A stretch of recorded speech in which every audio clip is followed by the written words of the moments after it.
ಅಂಬೇಡ್ಕರ್ ಅದಕ್ಕೆ ಹೇಳಿದ್ದು political power is the master key through which we can open the doors of opportunities ಅಂತ. ಆ ರಾಜಕೀಯ ಅಧಿಕಾರ ಇವತ್ತು ನಮ್ಮ ಕೈಲಿದ್ದಿದ್ರೆ ಒಳ ಮೀಸಲಾತಿಗಾಗಿ ನಾವು ಬೀದಿಗೆ ನಿಲ್ಬೇಕಾಗಿರ್ಲಿಲ್ಲ. ನಾವು ಯಾಕೆ ಒಳ ಮೀಸಲಾತಿಗೋಸ್ಕರ 35 ವರ್ಷ ಬೀದಿಗೆ ನಿಂತಿದ್ವಿ ಅಂತಂದ್ರೆ ರಾಜಕೀಯ ಅಧಿಕಾರ ನಮ್ಮ ಕೈಲಿರಲಿಲ್ಲ. ಯಾರು ಒಳ ಮೀಸಲಾತಿಯ ವಿರೋಧಿಗಳಿದ್ದಾರೆ ಅವ್ರ ಕೈಲಿ ಅಲ್ಪ ಸ್ವಲ್ಪವಾದ ಕೂಡ ರಾಜಕೀಯ ಅಧಿಕಾರ ಇತ್ತು, ಈಗಲೂ ಇದೆ. ನಾನು ಹೆಸರು ತಗೊಂಡು ನಾನು ಪ್ರಾಮಾಣಿಕವಾಗಿ ಹೇಳಬೇಕಾಗ್ತದೆ. ಒಬ್ಬ ಸಮಾಜ ಕಲ್ಯಾಣ ಇಲಾಖೆಯ ಸಚಿವ ಎಚ್ ಸಿ ಮಾದೇವಪ್ಪನವರ ಮಾದಿಗ ವಿರೋಧಿತನ ಷಡ್ಯಂತ್ರದಿಂದಾಗಿ ಇವತ್ತು ಕೂಡ ಸುಪ್ರೀಂ ಕೋರ್ಟ್ ಆದೇಶ ಬಂದು 1 ವರ್ಷ ಆದ್ರೂ ಕೂಡ ನಾವು ಅಕ್ಷರಶಃ ಬೀದಿಗೆ ನಿಂತಿದ್ದೀವಿ ಅಂತಂದ್ರೆ ನಮ್ಮ ದುರಂತ ಎಂತದ್ದು. ಇವತ್ತು ಸಮಾಜ ಕಲ್ಯಾಣ ಇಲಾಖೆಯ ಸಚಿವರು ಎಚ್ ಸಿ ಮಾದೇವಪ್ಪ ಆಗದವಾಗಿದ್ದರೆ ಬಹುಶಃ ನನ್ನ ಪ್ರಕಾರ ಇಷ್ಟು ದೊಡ್ಡ ಸಂಕಷ್ಟವನ್ನ ನಾವು ಎದುರಿಸಬೇಕಾಗಿರಲಿಲ್ಲ. ಮೊನ್ನೆ ಇತ್ತೀಚೆಗೆ ಈ ರಾಜ್ಯ ಸರ್ಕಾರದ ಮುಖ್ಯ ಕಾರ್ಯದರ್ಶಿಗಳನ್ನ ಭೇಟಿಯಾದಾಗ ಬಡ್ತಿ ಮೀಸಲಾತಿ ವಿಚಾರದಲ್ಲಿ ಹಲವಾರು ಲೋಪಗಳನ್ನ, ಟೆಕ್ನಿಕಲ್ ಪ್ರಾಬ್ಲಮ್ಗಳನ್ನ ಹೇಳ್ತಾ ಬರ್ತಾರೆ.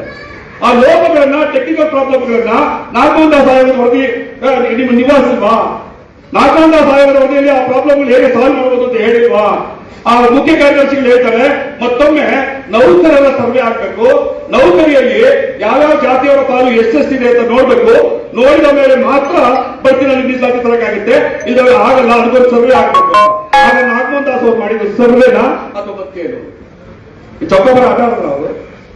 ಈ ರಾಜ್ಯದ ಒಬ್ಬ ಮುಖ್ಯ ಕಾರ್ಯದರ್ಶಿಗೆ ಈ ತರ ಯೋಚನೆ ಬಂದಿದೆ ಅಂದ್ರೆ ಈಗ ಹಿಂದೆ ಇರುವಂತಹ ಷಡ್ಯಂತ್ರ ಮತ್ತೆ ಯಾರಲ್ಲ ಚಂದ್ರಶೇಖರಯ್ಯ, ಸರ್ಕಾರಿ ರಾಜ್ಯ ನೌಕರ ಸಂಘದ ರಾಜ್ಯಾಧ್ಯಕ್ಷ ಚಂದ್ರಶೇಖರಯ್ಯ ಮತ್ತು ಸಮಾಜ ಕಲ್ಯಾಣ ಇಲಾಖೆ ಸಚಿವರು, ಈ ಹಿಂದಿನ ಪ್ರಧಾನ ಕಾರ್ಯದರ್ಶಿಗಳಾದಂತಹ ಮಣಿವಣ್ಣನವರು ಎಲ್ಲರೂ ಕೂಡ ಷಡ್ಯಂತ್ರ ಮಾಡಿಕೊಂಡು ಮುಖ್ಯ ಕಾರ್ಯದರ್ಶಿಗಳ ತಲೆಯಲ್ಲಿ ಈ ವಿಷಯವನ್ನು ತುಂಬಿದ್ದಾರೆ. ಅವರು ಅದನ್ನೇ ಬಹುಶಃ ನಾಳೆ ಬಿಲ್ ಮಂಡಿಸುವಂತ ಸಂದರ್ಭದಲ್ಲಿ ವಿಷಯವಾಗಿ ಕಪ್ಪು. ನಾನೊಬ್ಬ ಚಿಕ್ಕವನಾಗಿ ಅತ್ಯಂತ ನನ್ನ ಸಮುದಾಯದ ಹಿರಿಯ ಸಚಿವರನ್ನ ಇಲ್ಲಿ ಕೂತ್ಕೊಂಡು ನಾನು ಮಾತಾಡೋದು ಬಹಳ ತಪ್ಪಾಗುತ್ತೆ. ಯಾಕಂದ್ರೆ ಕಾನೂನು ಬಗ್ಗೆ ಅವ್ರಿಗಿನ್ನ ನನಗೆ ಜ್ಞಾನವಿಲ್ಲ.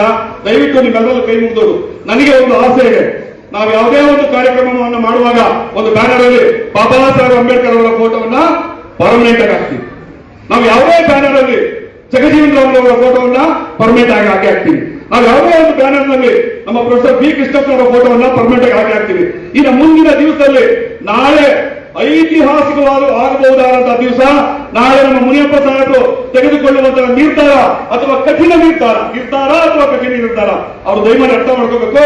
ಆ ನಿರ್ಧಾರದಿಂದಾಗಿ ನನ್ನ ಸಮುದಾಯದ ಸಮಸ್ತ ನೌಕರ ಬಂಧುಗಳಿಗೆ ಬಡ್ತಿ ಮೀಸಲಾತಿ, ಹಾಗೆ SCBTS ನಲ್ಲಿ ನ್ಯಾಯ, ಹಾಗೆ ರಾಜಕಾರಣದಲ್ಲಿ ಮೀಸಲಾತಿ, ಹಾಗೆ ಬ್ಯಾಕ್ಲಾಗ್ನಲ್ಲಿ ಮೀಸಲಾತಿ, ನೇಮಕಾತಿಯಲ್ಲಿ ಮೀಸಲಾತಿ ಎನ್ನುವಂತಹ ಸಂಪೂರ್ಣ ಒಳ ಮೀಸಲಾತಿ ಜಾರಿಯನ್ನು ಒಂದು ಆಗಿ ನಿಮ್ಮ ಫೋಟೋ ಶಾಶ್ವತವಾಗಿ ನಮ್ಮೆಲ್ಲ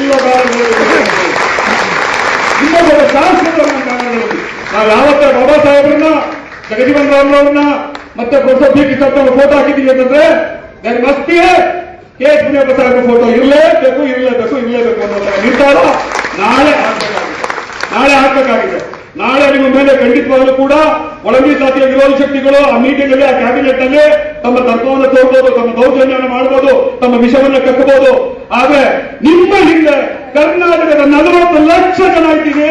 ಆ ಎಲ್ಲ ಶಕ್ತಿ ನಾಳೆ ನಿಮ್ಮೊಳಗಡೆ ಆವಾಹನೆಯಾಗಿ ನೀವಲ್ಲಿ ಮಾತಾಡುವ ಮಾತು, ನೀವಲ್ಲಿ ಅಪ್ಪಳಿಸುವ ಶಕ್ತಿಗೆ ನಿಮ್ಮ ವಿರೋಧಿ ಶಕ್ತಿಗಳೆಲ್ಲ ಮಣ್ಣಿಗೆ ಮಾದಿಗ ಸಮುದಾಯಕ್ಕೆ ಶಾಶ್ವತವಾದಂತಹ ಒಂದು ಪರಿಹಾರ ಸಿಕ್ಕಿ, ಶಾಶ್ವತವಾದಂತಹ ಸಂಪೂರ್ಣವಾದಂತಹ ಒಳ ಮೀಸಲಾತಿ ದಕ್ಕಿ ಅಂತ ನಾನು ನಿಮ್ಮಲ್ಲಿ ಪ್ರಾರ್ಥನೆ ಮಾಡ್ತಾ, ನಾನು ಹೆಚ್ಚಾಗಿ ಮಾತಾಡೋದು ದಯವಿಟ್ಟು ಕ್ಷಮಿಸಬೇಕು. ಮತ್ತೆ ನಿನಗೇನಾದ್ರೂ ನಾನು ಹೆಚ್ಚಾಗಿ ಮಾತಾಡ್ತೀನಿ ಅಂತ ಅನ್ಸಿದ್ರೆ ಅನ್ನಿಸ್ಲಿ.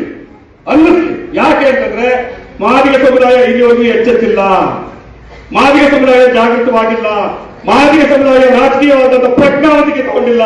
ಹಾಗಾಗಿ ನಮ್ಮ ರಾಜಕಾರಣಿಗಳು ಒಳಗಡೆ ಮಾತಾಡಕ್ಕಾಗ್ತಾ ಇಲ್ಲ. ನಮ್ಮ ರಾಜಕಾರಣಿಗಳು ಒಳಗಡೆ ಜೋರಾಗಿ ಮಾತಾಡಬೇಕು ಅಂತಂದ್ರೆ ಮಾದಿಗ ಸಮುದಾಯ ರಾಜಕೀಯವಾಗಿ ನಾವು ಪ್ರಜ್ಞಾವಂತವನ್ನು ತೋರಿಸಬೇಕಾಗ್ತದೆ. ಆ ನಿಟ್ಟನ್ನು ನಾವೆಲ್ಲ ಹೋಗೋಣ ಅಂತ ಹೇಳ್ತಾ, ನನಗೆ ಇಲ್ಲಿ ಮಾತಾಡೋದಕ್ಕೆ ಹೆಚ್ಚಿನ ಸಮಯವನ್ನು ಮಾಡಿಕೊಟ್ಟಂತ ತಮಗೂ ಮತ್ತು ಸಾಹೇಬರ ಹೆಚ್ಚಿನ ಸಮಯವನ್ನು ತಗೊಂಡು ಅವರು ಅರ್ಜೆಂಟ್ ಆಗಿ ಸೆಷನ್ ಹೋಗಬೇಕಾಗಿತ್ತು. ಆದ್ರೂ ಕೂಡ ನನ್ನ ಮಾತನ್ನ ಕೇಳಿ ತಾವು ಹೋಗಲೇಬೇಕು ಅನ್ನೋ ಕಾರಣಕ್ಕೆ ಅವರನ್ನ ಮನವಿ ಮಾಡಿಕೊಂಡಿದ್ದು. ಮತ್ತೊಮ್ಮೆ ನಾಳೆ ಬಡ್ತಿ, SCBTS, ರಾಜಕಾರಣ, ಬ್ಯಾಕ್ಲಾಗ್ ಮತ್ತು ನೇರ ನೇಮಕಾತಿ ಎಲ್ಲರಲ್ಲೂ ಕೂಡ ನ್ಯಾಯ ಸಿಕ್ಕಿ ಈ ಸಮುದಾಯದ ಎಲ್ಲ ಮಕ್ಕಳು ಮುಂದಿನ ಭವಿಷ್ಯದಲ್ಲಿ ಉಜ್ವಲವಾಗಿ ಬೆಳೆಯೋದಕ್ಕೆ ನೀವುಗಳು ಕಾರಣ ಆಗಬೇಕು ಅಂತ ನಿಮ್ಮಲ್ಲಿ ನಾನು ಮತ್ತೊಮ್ಮೆ ಕೈ ಮುಗಿದು ಪ್ರಾರ್ಥನೆ ಮಾಡ್ತಾ ನನ್ನ ಮಾತಿಗೆ ವಿರಾಮ ಮಾಡ್ತಾ ಇದ್ದೀನಿ. ತಮ್ಮೆಲ್ಲರೂ ಶುಭವಾಗಿ. ಜೈ ಮಾದಿಗ, ಜೈ ಮಾದಿಗ, ಜೈ ಮಾದಿಗ.